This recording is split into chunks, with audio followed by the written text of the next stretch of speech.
তো নিয়ে চলে আসলাম একটা নতুন শর্ট ভিডিও। এই যে দেখছো, এটা শ্রীকৃষ্ণ সাউন্ড, বিটরা, পূর্ব বর্ধমান। এই মাইকটা বহুত দিনকার, তোমরা অনেকেই জানো। তো কিছুদিন ব্যবসাটা একটু বসিয়ে রেখেছিল, আবার নতুন করে চালু করেছে, নতুন 30। তো ফার্স্ট ফিল কবে হবে বলে দেবো সেটা। তো 4 তারিখ বৈশাখের, বাংলার 4 তারিখ মালটার সেটিং আছে, চেকিং হবে, সবাই চলে যাবে। আর 10টা হাজার দিয়ে মার্কেটে আসছে বিটিরা শ্রীকৃষ্ণ সাউন্ড।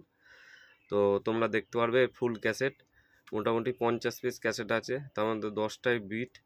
আজকে এই কটা দিলাম, আর বাকি আমি নিয়ে যাব, আমিও যাব চেকিংয়ের দিন। তো যারা যাবে অবশ্যই চলে আসবে। বুলবুলি তলা থেকে বিটরা রাস্তা ধরবে, সোজা গেলেই দেখতে পারবে 4 তারিখ নতুন মাল শ্রীকৃষ্ণ সাউন্ড, বিটরা, পূর্ব বর্ধমান। ভিডিওটা ভালো লাগলে লাইক, শেয়ার, কমেন্ট করবে। আর কারোর ফোন নাম্বার